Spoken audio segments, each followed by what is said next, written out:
Your Excellencies, ladies and gentlemen, good evening.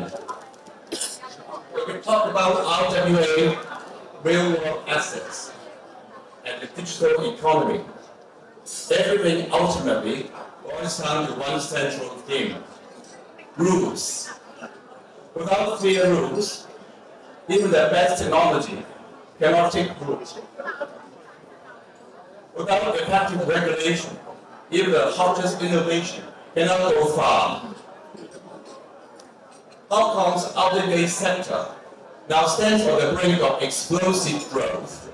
In my view, there are three key priorities we must focus on.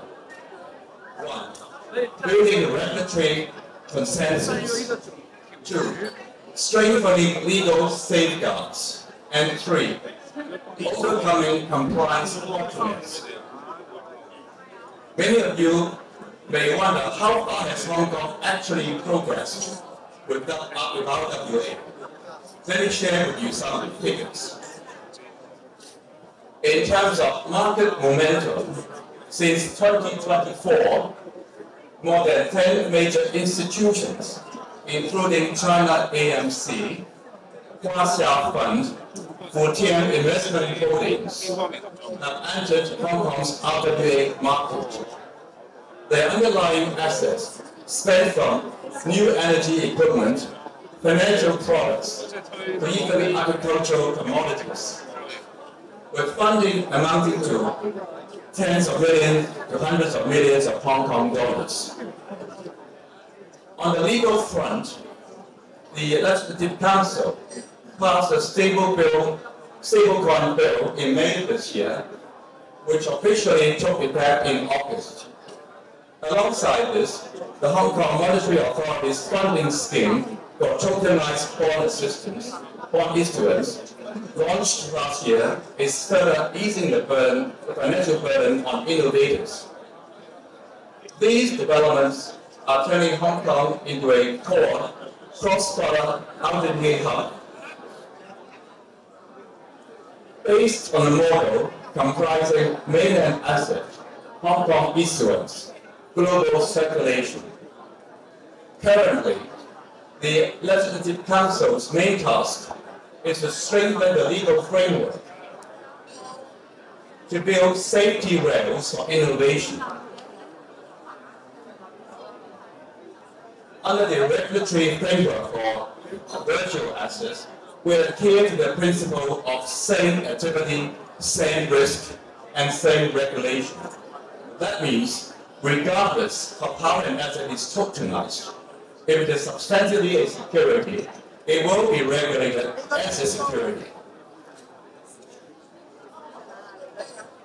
Looking ahead, ladies and gentlemen, our direction is clear. Refined operational guidelines for RWA with a focus on solving tokenization challenges in real estate and cultural tourism assets. Many provinces and cities hope to use RWA to revitalize local economies.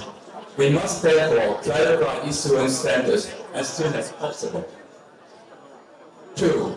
Expand the RWA sandbox, allowing enterprises to test new models within a controlled environment. For example, hybrid asset packages that combine air water rights plus photovoltaic assets within the sandbox framework. 3. Advance global mutual recognition, leveraging Hong Kong's pilot experience to enhance international cooperation and pursue cross-border compliance recognition, so that RWA issued in Hong Kong can connect directly to global capital markets. Ladies and gentlemen, some forecasts suggest that by 2030, the RWA market could exceed $10 trillion. This is not a fantasy. It will be built step by step through every compliant project and every alignment of rules that we achieve today.